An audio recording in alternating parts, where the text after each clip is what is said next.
step-by-step setup of the xTool F1.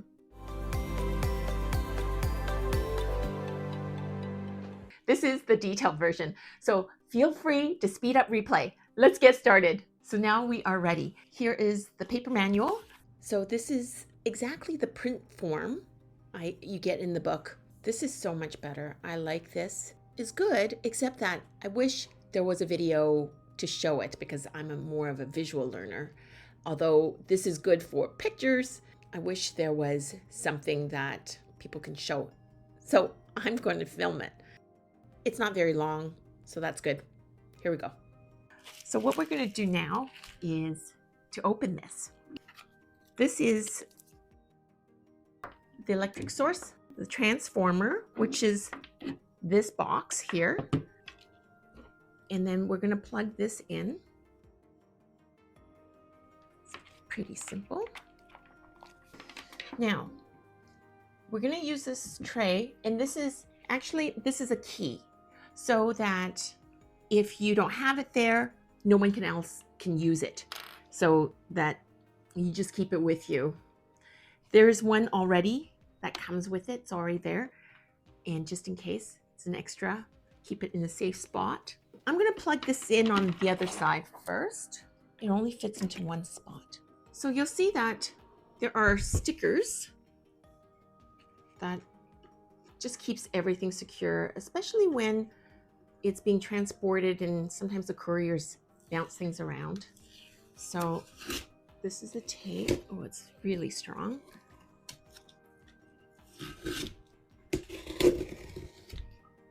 Then there is this extra tape here. We're going to take that. And basically that allows this to go up and down. And there's one more on the other side here. Okay.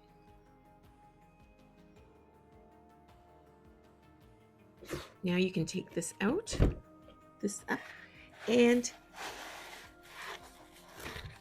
it's nicely packed. There's styrofoam. And in it, there's a placeholder, position holder for batches, and basically I call it a jig. And then there's that piece. I love it that it is so nicely placed. And basically the reason why this is removable is so that you can in fact put this on top of anything, birdhouse, your things, a table that is really big, and you can just engrave like that. For jewelry, I don't think it's necessary. We have it there. And I'm going to explain this in a moment. But basically, this is if you are cutting for wood and whatnot, so that it doesn't damage this piece and you have it on top for cutting. Thing to remember though is I've seen it online where people are doing this. This is the vent, and you want it to be put this way so that you close it, and when it is engraving, it gets sucked out this way as opposed to it being blocked, and there's very little room for it to go away there. So I'll just put this aside. Basically, we have this part, which is the exhaust fan, the fan that takes it out. And basically this fits so easily without having to do the metal tape. And I don't have it here, but you can have the air purifier, or have this go out a window. And what I done with my other engravers is the ones I don't have an air purifier, I stick this out the window, but also have styrofoam to go around it so it doesn't come blowing back. So, but in my demo, I'm just going to leave this out the room. I could fit it into my much bigger air purifier, but we're not going to do that just for this part. Now we have, this is a USB, the cable, and we plug it in to the laptop. I use a dongle so that it fits the USB and USB-C, and you'll see that there is a little icon with a monitor. So that is for your laptop. So there is a safety button. And I've used these before, and the first time it was tricky because it says stop and I'm pressing, but really what you need to do is turn it and it pops out. It holds it still.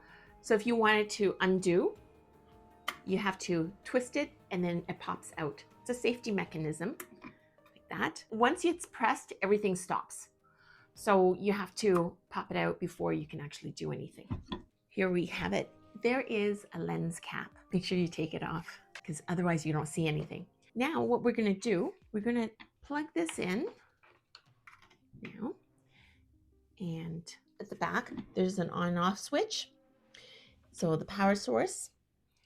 And there are extra, if you have monitors, there are extra things here. Here you can also unscrew later on so that you can clean the fan if there is a lot of buildup. Down the road, we'll do that. Okay, so that is actually all there is to it in terms of getting it ready. Now we're going to turn it on and calibrate. Sorry to interrupt. Would you mind liking this video right now? And while you're at it, subscribe. Thanks. What we really want to do first is to focus the laser. And this is actually so much easier than the F1 Ultra where you do calibration. But basically, by turning this knob, it moves the two laser. And what you want to do, there is a blue dot and a red dot, and you want those to overlap. So you would have downloaded the xTool Studio first, and then what we're going to do is, since this is brand new, we're going to switch devices, device setting, the F1. Okay, so it welcomes you. And there's a tutorial. Let's just go through the tutorial. It tells you a project. We're going to take the business card. That's what it says to do. Let's do a purple one. All right, done. So basically it is the initial engrave and it's very easy to do. All you have to do is press process. Now I'm going to put this to the side, so hopefully you could see it, but actually it's fairly simple. So you press it and this is the go button.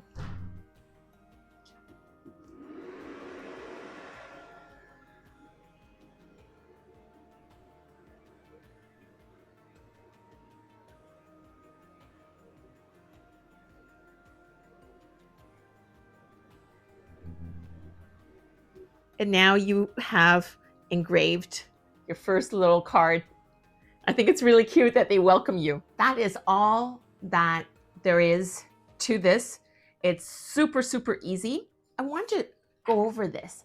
Basically, this is a placeholder. It's got all these screws. And what you can do is just turn it, screw it down, and so that if you have duplicates of things that you want to do over and over again, you can easily just put it in place like this, and there you have it, so that it is a lot easier, especially when it is very small. Well, for me, we deal in sterling silver, gold filled, a lot of pendants, little things. So this is really helpful if you are doing batches, and this can be moved in different ways. The other thing I want to say is with larger pieces, like this basswood. When you are doing this, try to close it as much as possible to protect your eyes, because there is the infrared, which cuts metals very much better. Then you have the blue light laser. So with the in the red, you don't notice it as much, and it can provide permanent damage to your eyes. So you have to be careful. If you are laser engraving things like a log, a paddle, or whatnot, and it needs to be raised, something you need to remember, if you are at a pop-up or event and there are people around, put paper or something, create something so that people from far away, they're not by accident seeing it. Whenever possible, close it so that it protects everyone. So that is something that is really important. The other thing is, I know, so people worry, oh, what happens with if you're trying to film and you leave it open? Well, if you are going to leave it open for whatever reason, it is safe to look through the camera because it blocks away the infrared. So the difference between the infrared and the blue light is really good at engraving organic things like wood, leather, whereas for the IR, the infrared, that is something that you need to be able to engrave some things that are deeper, like metals. And it's actually good with solid acrylic as well, whereas blue light is not. But we're going to be doing a lot of testing and projects, and I will show you what I mean. Going further, the lens cap is off. There will be buildup with smoke, etc. Sometimes, depending on what you are engraving. This is something to keep handy. And if you do lose it, you can buy microfiber cloths from like the optic stores. And basically, this is non-pilling, so it doesn't leave little fibers. And that's what they also use for camera stores. And you can use a liquid cleaner, use this to clean and keep it clean, your lens, because that will affect the quality of the beam coming through when you're trying to engrave. So this is the grease, because this is a bit sticky, and just take it off. There is a seal. Then what you need to do is just take it off here. I'm going to put a little bit on this, and also on the inside. And I don't have to put the whole thing, just a little bit, because a couple of times, here. I hope you enjoyed that. Stones and Findings is a wholesaler of precious metal engraving blanks and chains and findings. We also distribute precision jewelry machinery. I'm going to leave more information about our company below.